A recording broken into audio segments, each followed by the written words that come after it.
Good afternoon, everybody. Today is October 4th, and welcome to another Thursdays Through the Page, where I take you on a book review of books that I read for this past month. I read a few, but they all specifically have to do with the Olympian skater Scott Hamilton, and one about transgender teens called Beyond Magenta.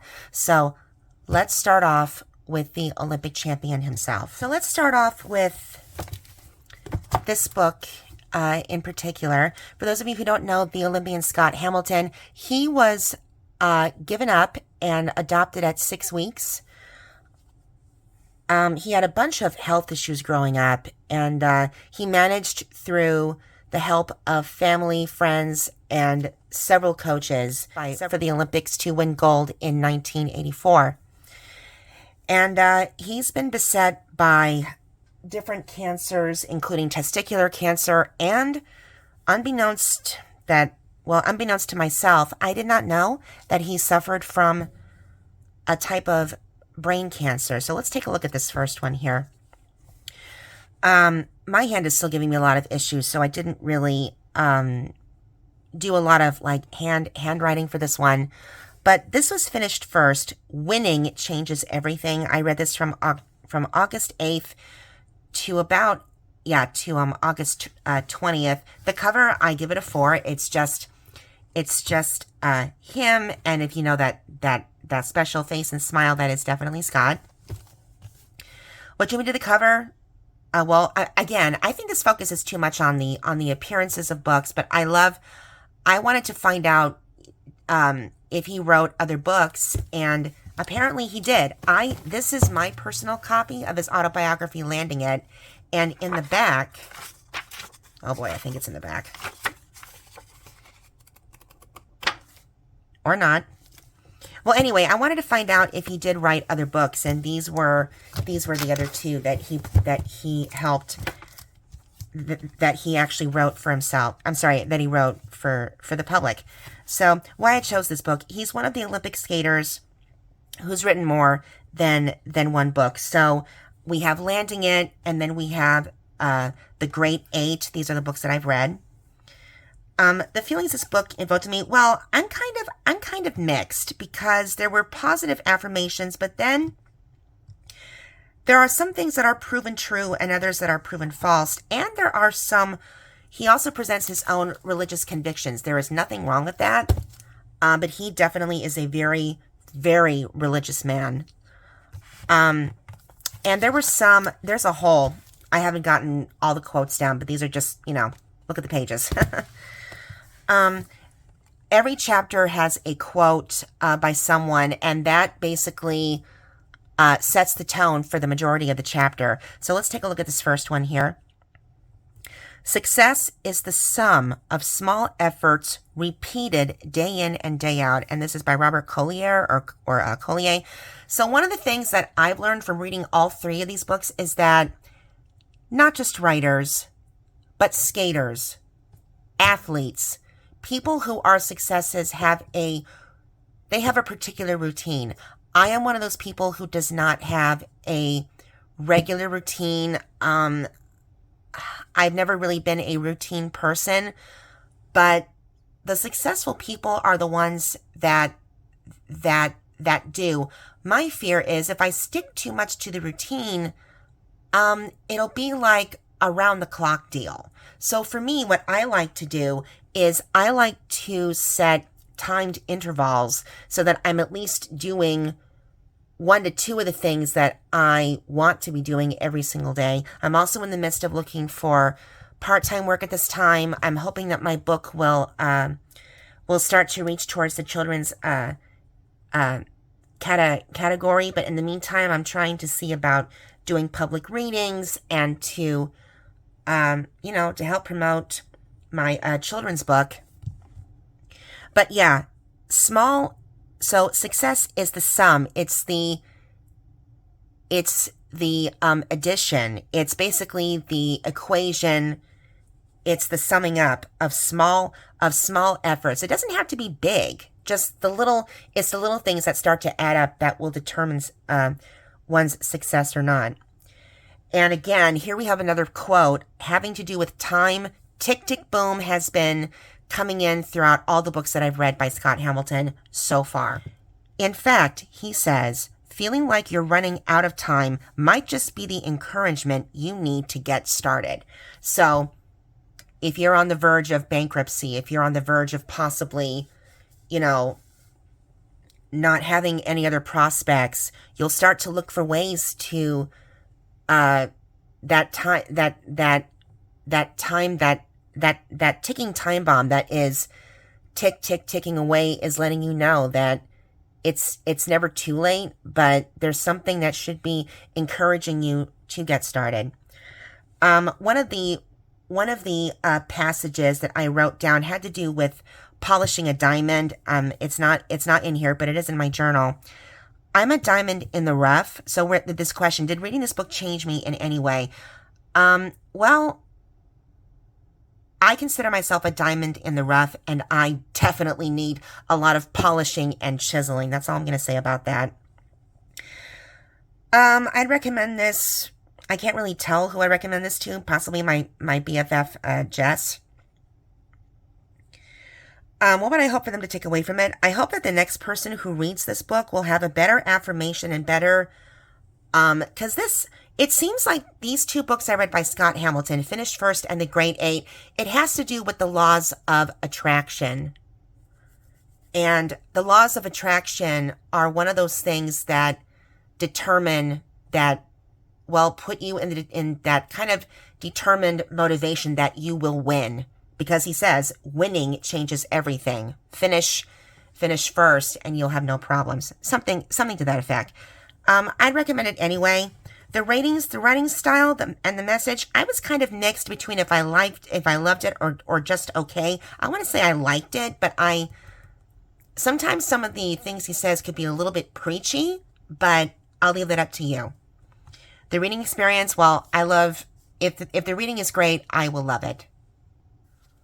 On to the next one, we have The Great Eight, How to Be Happy Even When You Have Every Reason to Be Miserable. Again, it has that same front profile of Scott. Now, I don't remember when I finished this. I want to say it was after, because I know we went on our trip to Solvang in midweek in that week of August. But I think I finished it. So I started it on August 20th, and I believe, I think I finished it on September 17th, I think. I gave the cover a 4.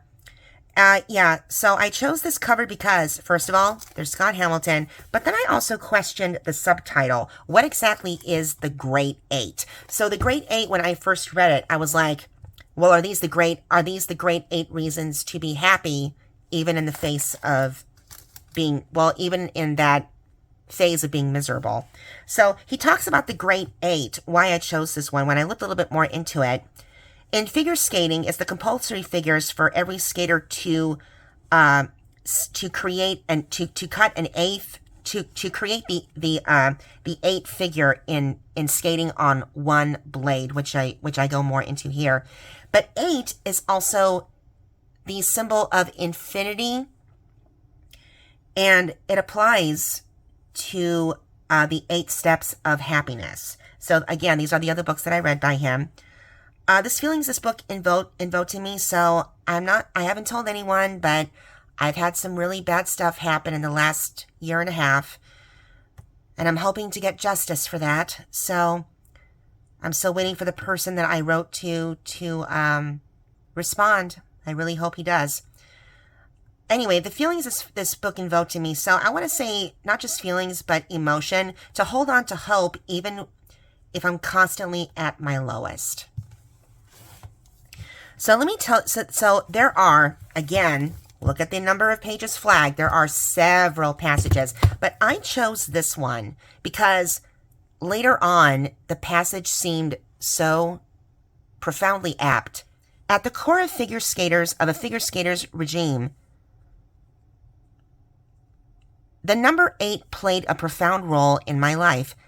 Skaters perfect their skills through intense practice of carving a figure 8 in the ice without error while balancing on one blade.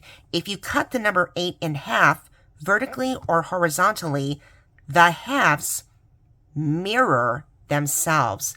So, in a way, it's almost like a type of law of attraction, that perfect symmetry, that perfect balance. Even if you were to cut it in half, each side helps to mirror the other.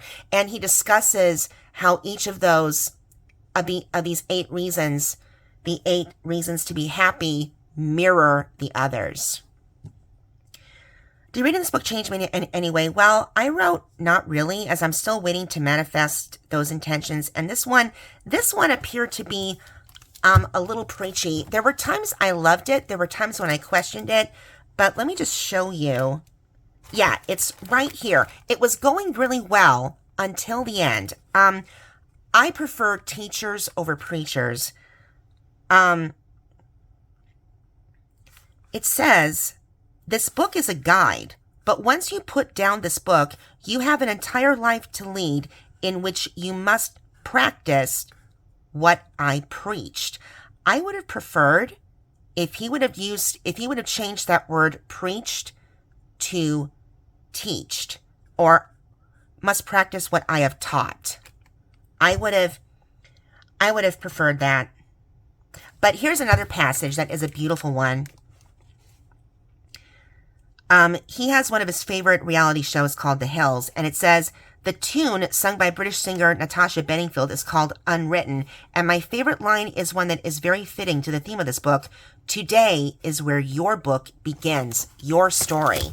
So I would still recommend this book. This book can be said to motivate people through these 8 laws of attraction. That's what I would like to call the Great 8. I recommend it. Again, I want to say I liked it, the majority of it. Now, this one I haven't technically finished yet, but I am going to be finishing it today. This is Landing It, My Life on and Off the Ice. I love autobiographies. And this one was written before the others. Let me just see. What was the year? 1999. So, this one, I believe I started this, I think, on September 17th.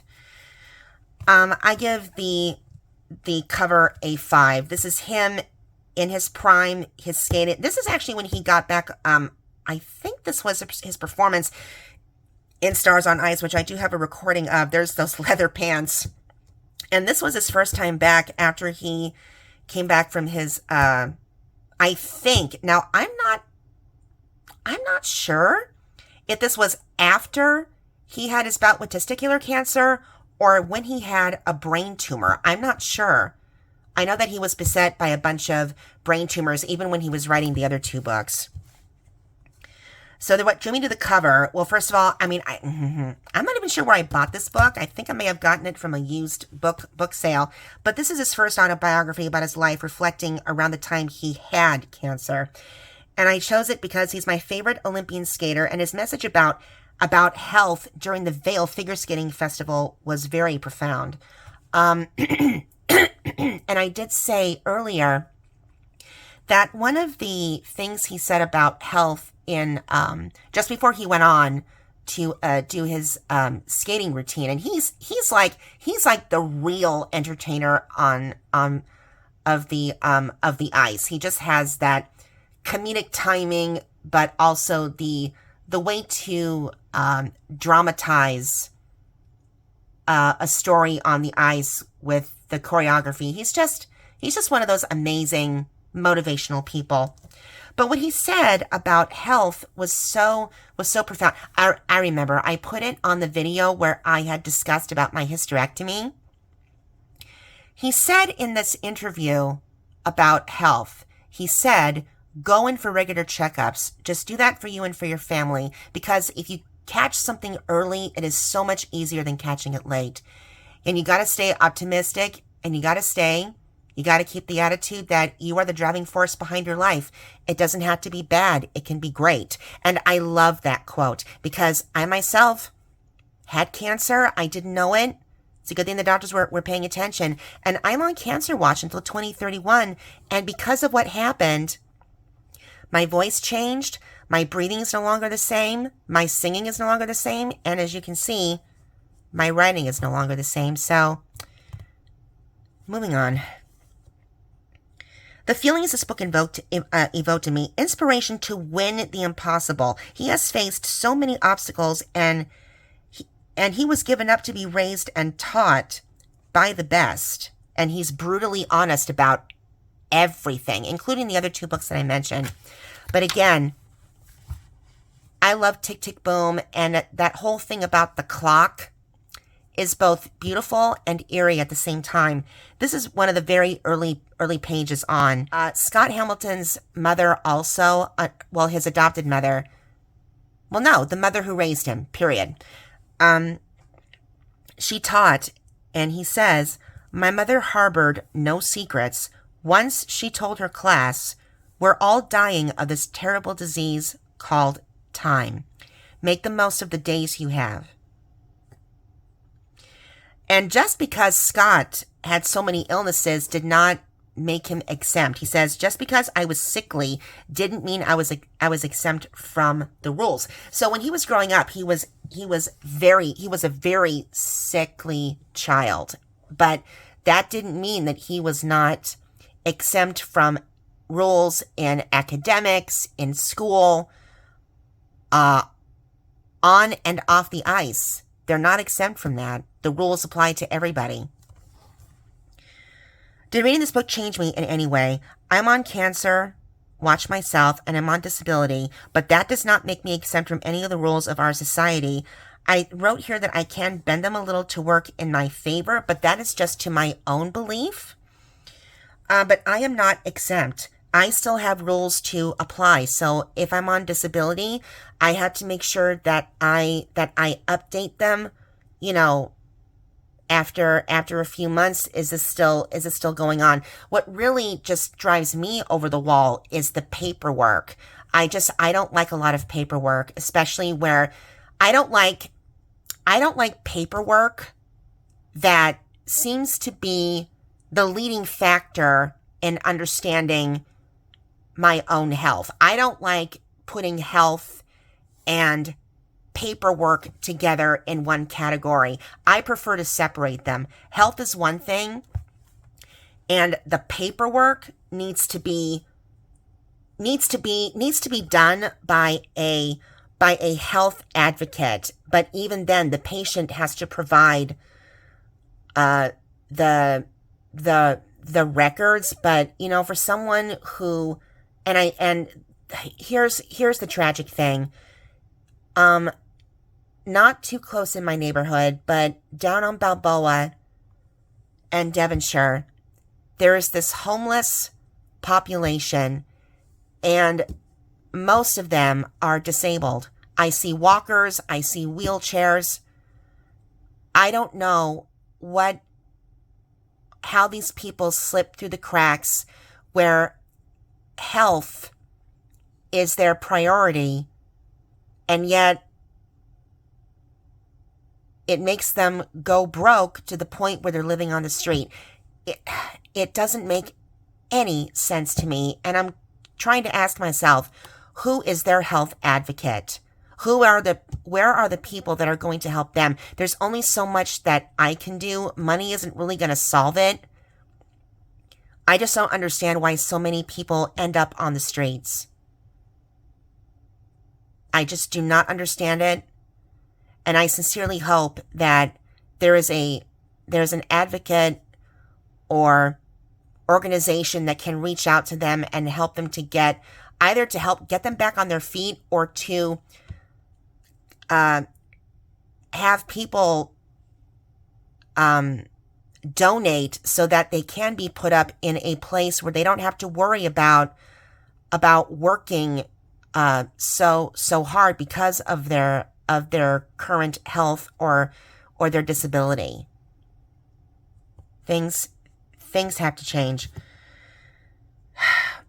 Who would I like to share this book with? Well, I mean, it is an autobiography, so anyone who loves non-fiction. What would I hope for them to take away from it? That this person would read it and apply the most important passages that apply to them, skater or not. I recommend it. This one I actually loved. I love the messages in this. The next one, this one I actually really, really loved. Beyond Magenta by Susan Colklin. Now, I believe I read this before we left on our trip, because I had to return it before we actually left. So, I didn't choose this book, but a friend of mine recommended it, and it's like whatever I type in the library system, that's the book that comes to me. But the person on the cover of this particular book was one of the people that was interviewed, and this person's name is Cameron. Why I chose this book? Well, I wanted to read it anyway. I grew up in high school with a gay student. He was a classmate of mine, and now, and also during that time, I did see Rent, but I didn't really quite understand. I saw Rent before I was in high school. I think I would have had better appreciation for it later. I didn't quite get it at the time, and there was still so much more to learn about. But now with the greater number of our LGBTQ community, this one particularly focuses on transgenders, and we've seen a lot of commercials and documentaries about people who went through the transgender process. Some think it was a big mistake because they're having their body through a big through some operations so that they can become their true self from what they believe will make it for the better, that they will be better, that they will see themselves being more positive with this new body. And then you have those that are saying it's the biggest mistake because they now have these lifelong, what's the word I'm looking for? These lifelong problems. Like for me, for instance, when I was talking about my cancer, I wasn't expecting anything bad to happen. I wasn't. So in other words, they're suffering from lifelong post-surgery effects. Some have had, what's the word I'm looking for here? Some have had times where certain parts of their body will go completely numb. Some lose their hearing. Some lose some sort of motor skills after they have this. It's very mixed, but I'm going to go back to what I wrote here. But it is important to learn about it. What I loved at the end of the book, they actually had and I can't think of the name of the center right now. I think it's called the Callan Lord Center or organization. And this is a particular organization where they help, or maybe it was a theater. I'm going to have to go back, but there's an organization that helps transgenders, that helps people who are new to transgender transitioning to understand what the implications are.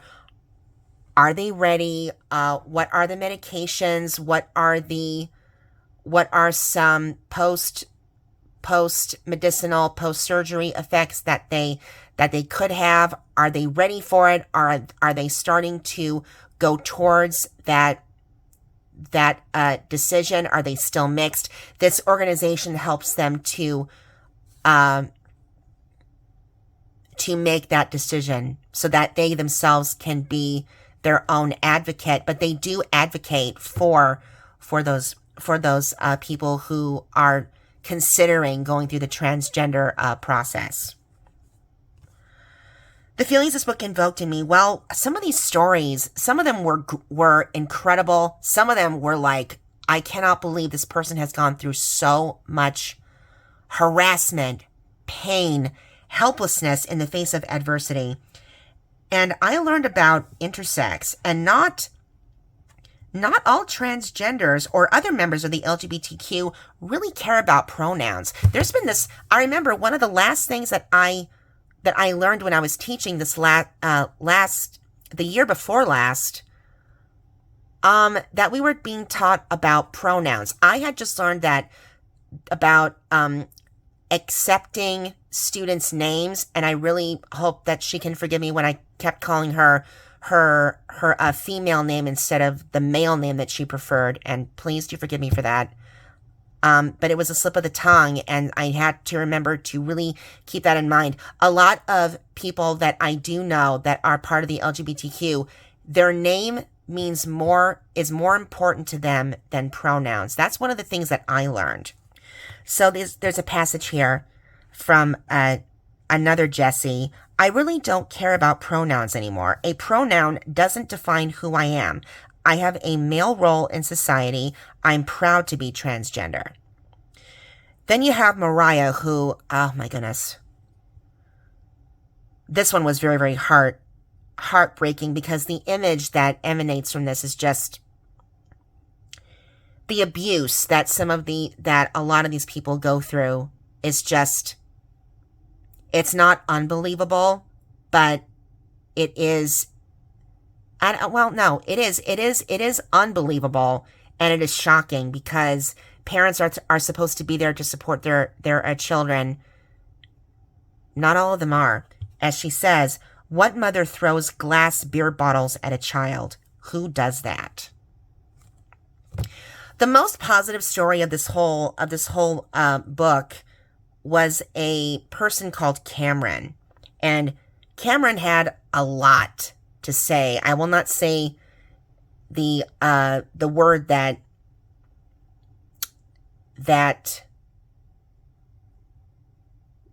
she used, although it's really hard to determine if Cameron would be considered she or he, because there are some times when Cameron prefers she, and then there's sometimes when Cameron prefers he. So just best to stick with the name. But Cameron said, gender is more fluid and more complex than society assumes. So, did reading this book change me in any way? It made me to be aware of people who prefer pronouns and those who do not, and to ask students what name they prefer to be called upon if I ever get back to teaching, which I hope I do. Who would I like to share this book with? Teachers, and I would say students as well.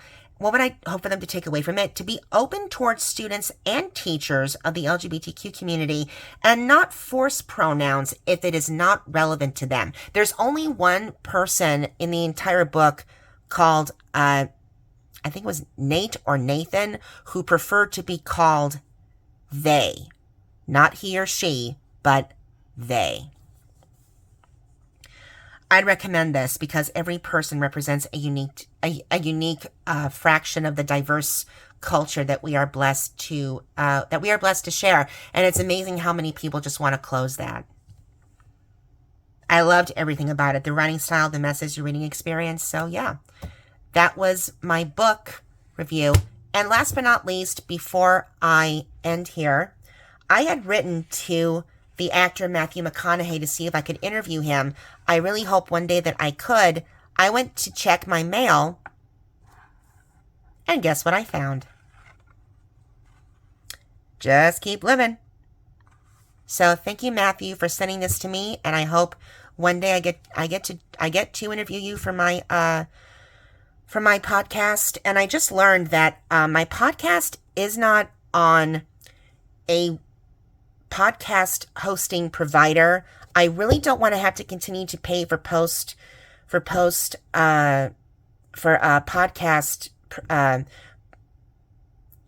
web host providers. I've yet to see a profit from my story, and one of the gals who wrote me back said that there's a free web hosting thing, but she says it's not really good. But I am willing to do that. If that will help get me onto Apple Podcasts, but I've yet to see from another source. So I will keep you guys posted. In the meantime, keep on reading, and I will get back to you guys for the next reading life. And I have 2 interviews coming up for October, so stay tuned for that. I supposedly have one the ones are set for October 10th and the 19th. And I will see you guys then. Bye.